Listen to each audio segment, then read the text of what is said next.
오늘 설교의 제목은 반면교사라는 사자성어로 지어 보았습니다. 그 뜻이 국어사전에 이렇게 되어 있습니다. 다른 사람이나 사물의 부정적인 측면에서 가르침을 얻는다, 이런 뜻을 가지고 있습니다. 성경을 보면 수많은 인물들이 등장을 합니다. 그들을 보면 어떤 믿음의 거장과 같은 멋진 모습들이 그려져 있기도 하고요, 또 그 사람들의 어떤 그런 모습뿐만이 아니라 아주 미성숙했던 그런 모습들도 낱낱이 기록이 되어 있습니다. 저는 그래서 오히려 성경이 더 신뢰가 가는 것 같습니다. 보통 어떤 역사 기록에서 인물을 이렇게 미화하는 경우가 굉장히 많죠. 그래서 특히 나라의 근간을 이루는 인물들 같은 경우에는 그 사람들의 단점을 이렇게 싹 가려놓고 막 장점을 막 극대화하고 더 막 포장을 해서 이렇게 기록을 하곤 하는데, 성경은 그렇지 않은 경우가 참 많습니다. 이스라엘이라는 그 나라의 근간을 이룬 인물로는 다윗을 보통 꼽습니다. 그래서 지금도 이스라엘의 그 국기의 가운데에는 별이 그려져 있는데 그게 다윗의 별이라고 이야기를 하죠. 성경에서는 이 다윗의 아주 훌륭한 면면들도 기록을 하고 있습니다. 어린 시절에 골리앗을 막 때려잡기도 하고, 그 통일 왕국을 최초로 이룬 왕이 되는 그 과정에서 보여줬던 멋진 모습들, 또 사울 왕이 억울하게 자기를 핍박함에도 불구하고 아주 대인배의 모습들을 보여줬던 그런 아주 멋진 면면들을 볼 수가 있는데요. 그런데 성경은 그것만 다루지 않습니다. 그래서 성경이 신뢰가 더욱더 가는 것 같아요. 그의 부족했던 모습들, 우리가 잘 알고 있는 심각한 죄를 지었던 모습들조차 있는 그대로 성경에서는 담고 있습니다. 그런 신앙적으로 미성숙했던 모습들도 다 담겨져 있죠. 그래서 우리는 말씀을 보면서 여러 인물들의 신앙적으로 미성숙했던 인물들을 보면서도 깨달음을 얻을 수가 있는 것입니다. 사실 성경의 인물들 뿐만이 아니라 저를 포함한 이 자리에 계신 여러분들 모두가 미성숙한 그런 모습들이 누구나 그 시절이 있죠. 이 이야기는 세종에 사시는 박권사님 이야기입니다. 저의 어머님이십니다. 지금은 믿음이 굉장히 신실하시지만 어느 날 제가 단 청년 시절에 교회에서 원로 사모님께서 저에게 쓱 오시더니 너희 어머니가 박권사가 예전에 어땠는지 아니? 하면서 처음 교회 나오기 시작했던 그 이야기를 하시는 겁니다. 저희 어머니 아버지가 다 믿음의 그 일대시거든요. 제 동생을 임신하셨을 때 이제 교회를 다니기 시작하셨는데, 처음에 아이를 낳고 이제 여전도회 모임에서 이렇게 날씨가 좋은 이런 계절에 야유회를 이렇게 출발을 한 겁니다. 그럼 보통은 이제 버스에서 간식을 나눠주잖아요. 그럼 먹기 좋게 이제 보통은 그 진미채라고 하죠. 그런 오징어 같은 거, 땅콩, 대충 느낌이 오시죠?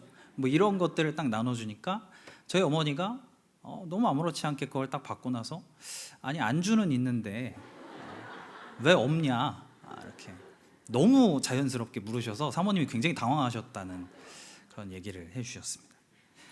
누구나 이런 미성숙했던 신앙의 모습들이 있습니다. 오늘 본문에도 우리가 알고 있는 믿음의 조상 아브라함, 그리고 그의 아내 사라, 이런 대단한 믿음의 거장에게도 미성숙했던 모습들이 있었는데요, 오늘 본문에서 바로 그 모습을 만나게 됩니다.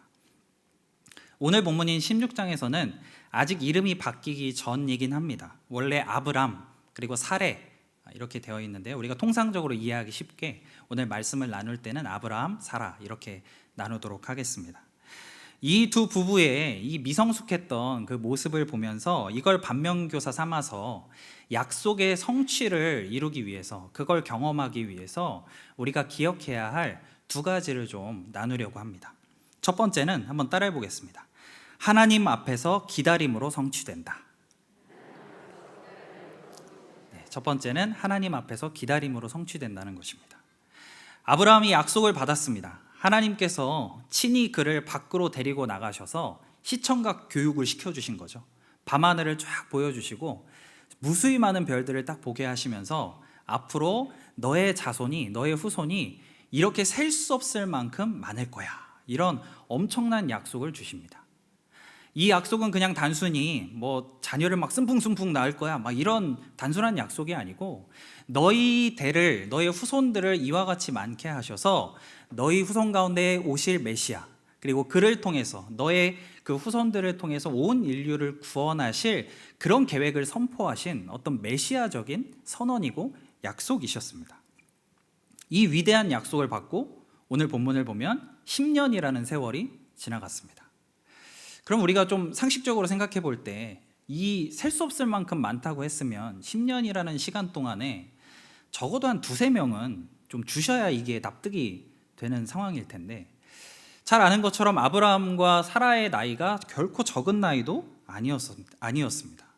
그러니까 못해도 좀 이삭 같은 아이를, 좀 약속의 아이 같은 아이를 한 명 정도는 좀 주셔야 이게 뭐가 좀 안정이 될 텐데, 지금 깜깜무소식인 거예요. 점점 인내심이 바닥나기 시작합니다.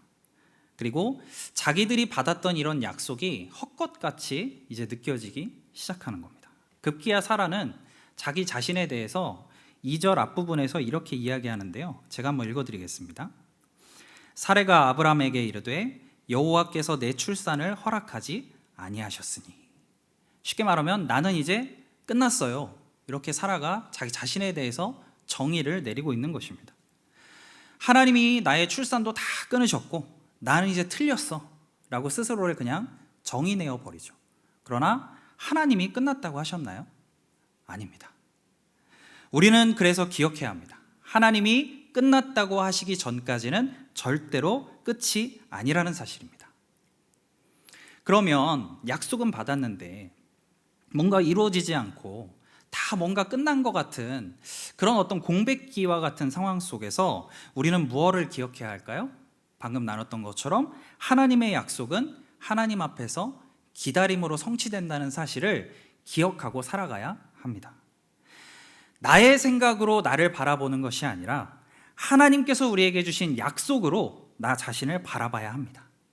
하나님의 약속이 있기 때문에 여전히 우리 안에는 희망이 있고, 하나님의 약속이 있기 때문에 여전히 우리 안에는 생명이 있는 것입니다. 뭔가 우울하고 불안하고 때로는 온갖 부정적인 생각들이 나에게 가득 찾아오게 될 때는 언약의 말씀들을 붙잡는 겁니다. 예레미야 29장 11절에는 이렇게 되어 있습니다. 한번 같이 읽어보겠습니다. 시작. 여호와의 말씀이니라.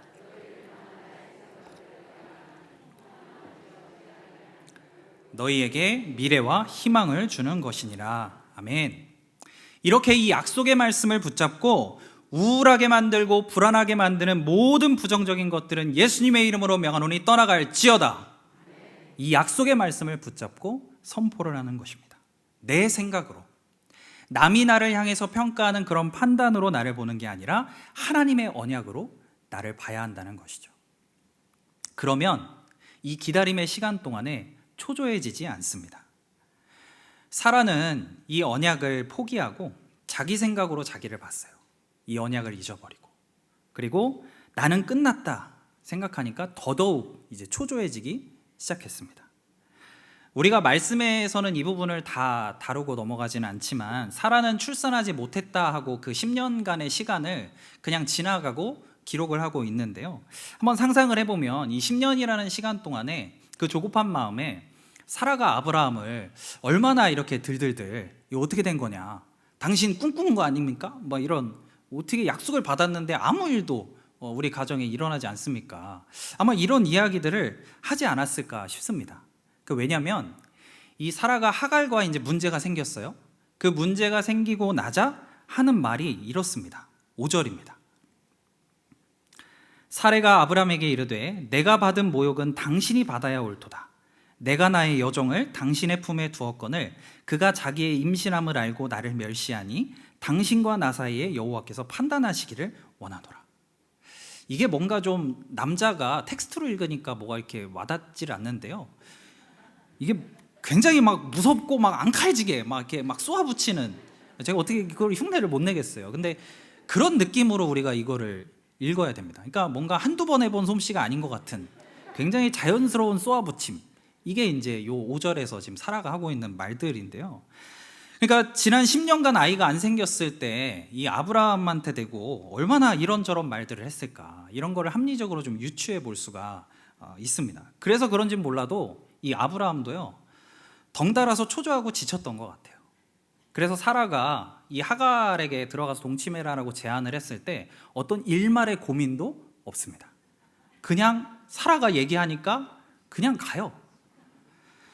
2절에서 아브라함이 사레의 말을 들으니라 라고 했는데요, 이 원문을 관용적인 그 히브리적인 표현으로 보면 사라의 말에 순종했다, 이런 의미를 가지고 있습니다. 그냥 뭐 찍소리도 안 하고 고민도 안 하고 그냥 순종하고 들어간 거예요. 그러니까 우리가 평상시에 기다림의 시간들을 보낼 때 어떤 말을 듣고 있느냐가 참 중요합니다. 기다림에 지치고 또 초조해지면 초조해질수록 누구의 말을 우리는 들어야 할까요? 바로 하나님의 말씀을 들어야 한다는 것입니다. 아브라함과 사라도 초조하면 초조할수록 하나님 앞에 나아가야 했습니다. 하나님의 말씀을 들어야 했습니다. 그리고 하나님 앞에서 기다려야 했습니다. 친히 별까지 보여주시면서 그렇게 위대한 약속을 해주셨던 하나님이 결코 그 두 부부를 그냥 두지 않으셨을 것이기 때문입니다. 저희 둘째 아이가 그 26개월이 됐습니다. 그 한참 귀여울 때라고 많이 얘기해 주시는데, 정말 뭐 아빠의 눈에 볼 때는 귀엽죠. 이렇게 귀여운데요. 제가 비록 이렇게 좀 점잖아 보이지만 집에서는 굉장히 이렇게 까불면서 놀아줍니다. 장난도 이렇게 치고 아이들이랑 놀 때 막 이렇게 이상한 춤도 추고 막 하면서 놀아주는데요. 제가 이제 장난으로 경상도 사투리를 막 이렇게 한 적이 있어요. 저의 고향은 아닌데 저희 아내의 고향이 이제 경상도여가지고 이제 장난으로 이제 뭐 이렇게 놀다가 뭐라 씨부리노 돼가지고 이렇게 장난으로 이렇게 몇 번 했거든요. 이렇게 했는데 어느 날 둘째 아이가 어디서 영어를 들었는지 영어 같은 거를 제 앞에서 막 하더라고요, 갑자기. 그래서 이제 아주 쉬운 영어 있지 않습니까? 기본적인 Hi, nice to meet you. 제가 이제 아이에게 Nice to meet you. What's your name? 딱 이러니까 갑자기 저를 딱 보더니 뭐라 씨부리도 그래서 저희 아이가 깜짝 놀랐습니다. 평상시에 무엇을 듣느냐가 결정적인 리액션과 반응이 나오는 거죠. 아브라함이 그랬었어요. 사랑하는 성도 여러분, 우리가 하나님 앞에 받은 약속이 깜깜무소식인 분이 이 자리에 있으실 수도 있습니다. 그리고 내가 받은 말씀이 정말 이게 이루어지는 게 맞나? 이런 초조함을 가지고 기다리시고 이 시간을 견디시고 계시는 분이 아마 이 자리에도 계실 겁니다. 그러나 우리는 꼭 기억해야 됩니다. 반드시 이루시는 하나님 앞에 찾아와서 날마다 때마다 그분의 말씀을 들으시기를 바랍니다. 하나님 앞에서 그분의 말씀을 들으며 기다릴 때 약속은 반드시 성취되는 줄로 믿습니다. 우리가 주일에 계속해서 부활의 증거에 대해서 말씀을 나눴습니다. 부활하신 예수님께서 승천하기 전에 제자들에게 이렇게 말씀을 해 주셨는데요. 사도행전 1장 6절과 8절을 한번 교독하겠습니다. 그들이 모였을 때에 예수께 여쭈어 이르되 주께서 이스라엘 나라를 회복하심이 이때이니까 하니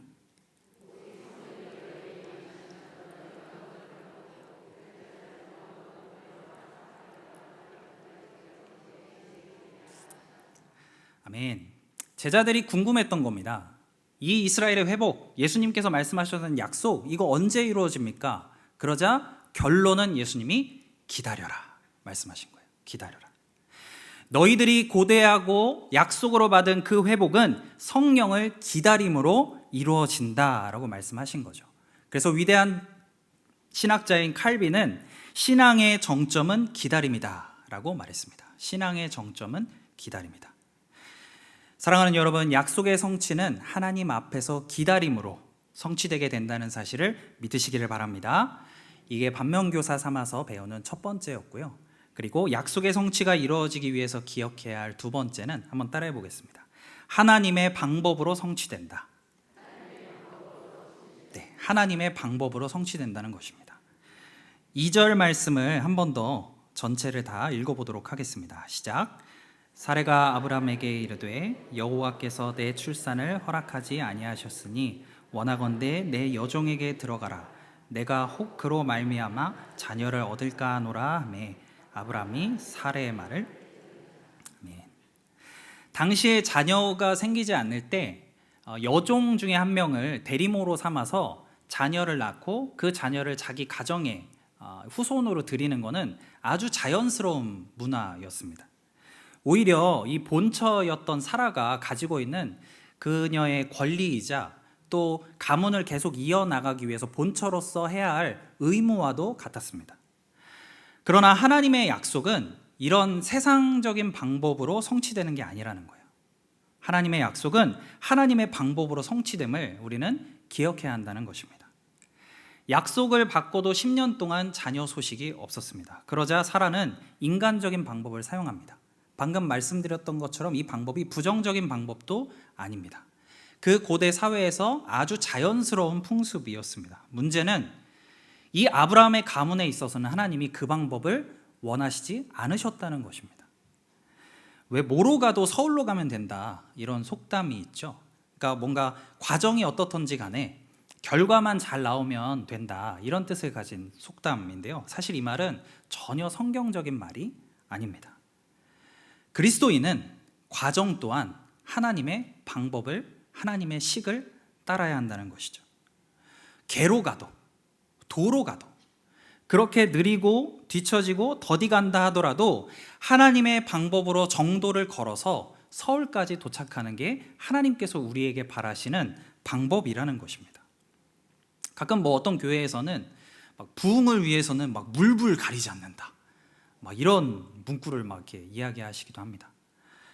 이게 굉장히 멋지고 열정적인 말처럼 보이지만 사실 굉장히 위험한 말이기도 합니다. 저런 마인드로 하나님의 방법을 따르지 않고 세상의 방식으로 그것들을 해 나가고 성과에만 그것만 바라보고 있는다면 오늘 말씀에서 등장하는 하갈의 뱃속에서 나오는 하나님의 약속과는 거리가 먼 이스마엘만 줄줄줄줄 생기기 시작할 뿐이라는 것이죠. 그래서 그리스도인은 물불을 잘 가려야 합니다. 우리 옆분들과 물불 잘 가립시다, 이렇게 얘기하시죠. 네. 우리는 물불을 잘 가려야 합니다. 왜냐하면 하나님의 방법이 무엇인지, 그리고 하나님이 이 과정 가운데에서 기뻐하시는 게 무엇인지를 잘 가리는 걸 하나님께서 원하시기 때문입니다. 내 눈에 비록 지금 당장은 뒤처져 보이고 더뎌 보인다 할지라도 하나님의 방법이 베스트임을 믿으시기를 바랍니다. 그러니까 단순히 서두르면 이스마엘, 기다리면 이삭, 이런 게 아니라 인간적인 방법, 세상적인 방법을 따르면 이스마엘, 하나님의 방법을 따르면 이삭이 된다는 거예요. 세상이 지금 다 그렇게 하고 있으니까, 다들 저런 방법으로 이득을 취하고 살아가니까 나도 그렇게 해야지가 아니라 하나님의 방법을 따라야 한다는 것입니다. 그게 우리 그리스도인들의 기준이고 하나님의 약속을 성취하는 과정이라는 것입니다. 조심스럽지만 자녀 교육도 마찬가지입니다. 전국의 모든 교회에 있는 중고등부 사역자들의 고민은 학원이죠. 주일날 그 예배 시간에 이루어지는 학원들, 특히 코로나 시기를 지나면서 주일 예배 시간에 더더욱 이제 후순위로 밀려나게 되었습니다. 이런 환경 속에서 자란 아이들이 나중에 성인이 되면 자연스럽게 하나님 앞에 돌아오게 될까요? 뭔가 성취하고 뭔가 업적을 이루면 그때 하나님 앞에 다시 돌아올까요? 세상은 당연히 그 시간에도 공부해서 남들보다 조금 더 준비하고 쉬지 않고 달려야 목표를 이루고 성공하지, 그것들을 누리고 살지, 이렇게 이야기를 합니다. 그러나 하나님의 약속을 성취하는 자녀들로 우리가 양육하기를 바란다면, 그런 자녀들이 되기를 바란다면 하나님의 방법으로 양육해야 합니다. 하나님을 경배하는 예배의 시간이 너희들의 인생에 있어서 학원보다, 아니 그 무엇보다 훨씬 더 소중하고 가장 소중한 거야를 자녀들에게 가르쳐줘야 한다는 것이죠. 그럴 때 우리 아이들이 하나님의 약속을 성취하는 아이들로 자라날 수가 있다는 것입니다. 지금 당장에 하고 있는 그런 인간적인 방법들이 당장은 뭔가 문제를 해결하는 것처럼 보입니다. 아브라함과 사라도 그랬습니다. 10년 동안 그렇게 자녀가 안 생기더니 어떻게 이렇게 하갈은 한 번 동침을 했는데 그냥 바로 다이렉트로 자녀가 이렇게 생겨버리죠. 뭐가 이렇게 문제가 좀 해결된 듯 보입니다. 이제 풀렸구나, 이제 시작이구나, 약속이 시작되는구나. 그런데 이 하갈이 문제는 만만한 여인이 아니었습니다. 자기가 임신한 걸 알자마자 사라를 멸시하기 시작합니다. 여기에서 그냥 멸시하다라는 단순한 한 단어로 이제 번역해서 이야기했지만, 여기에 원어에 담긴 뜻을 보면 아주 그냥 저주하고 천하게 봤다, 이런 뜻을 가지고 있어요. 그러니까 사라 입장에서는 막 우라가 치미는 거죠. 이 말도 안 되는 상황에 대해서. 당시 문화에서는 여인이 가문에서 어떤 영예와 존경을 얻는 방법은 결혼과 또 자녀의 출산이었습니다. 그런데 지금 하갈의 입장에서는 자녀가 생겼고 사라의 입장에서는 자녀가 없죠. 그러니까 이런 문화적인 배경에서 하갈이 사라를 멸시했던 것입니다. 이 멸시받은 사라가 이제 폭발했죠. 그래서 아브라함에게 막 폭발을 합니다. 물론 화가 담겨져 있지만 나와 당신 사이를 하나님께서 여호와께서 판단하시기를 내가 원한다라고 이야기를 합니다. 근데 이렇게까지 얘기했는데도 불구하고 아브라함은 하나님을 찾지를 않습니다. 밤하늘의 별을 보고 좀 기분을 환기시킨 다음에 하나님께서 자기에게 했던 그 약속을 다시 한번 좀 기억을 하고 그제서라도 하나님 앞에 나아가서 방법을 구하고 찾았다면 문제가 거기에서 끝났을 텐데 더 큰 문제가 계속해서 만들어지죠. 6절 말씀을 한번 같이 읽어보도록 하겠습니다. 시작. 아브라함이 사레에게 이르되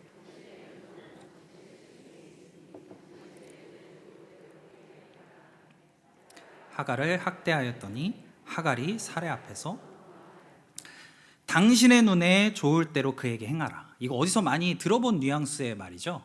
이스라엘 민족에게 있어서 아주 흑역사, 지우고 싶은 과거가 기록된 사사기입니다. 아주 혼돈 그 자체.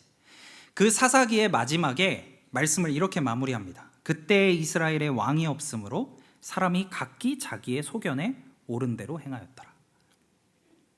오늘 본문의 아브라함도 그렇고 이 사사기도 그렇고 인간적인 방법은 하나님의 약속의 성취를 가져오는 게 아니라 끊임없이 더 큰 문제를 만든다는 사실을 우리는 깨달을 수가 있습니다. 약속이 성취되는 시작이라고 여겼던 인간적인 방법을 써서 와 이거 해결됐구나 라고 생각했던 그 하갈이 그 약속의 아이라고 생각했던 아이를 그대로 품은 채로 도망가 버렸습니다. 근데 감사하게도 하나님이 이걸 수습해 주시죠. 처음으로 성경에 등장하는 어떤 천사급 사자를 직접 하갈에게 보내셔서 위로하시고 다시 아브라함 밑으로 돌려 보내십니다. 하지만 결국 이스마엘은 그 뒤에 후손들을 계속해서 약속의 후손들을 괴롭히는 민족의 시초가 되고 맙니다. 인간적인 방법으로는 계속해서 문제의 연속일 뿐이라는 것이죠. 그래서 바울은 갈라디아서에서 오늘 사건을 두고 이렇게 기록을 하고 있습니다. 갈라디아서 4장 22절에서 23절입니다.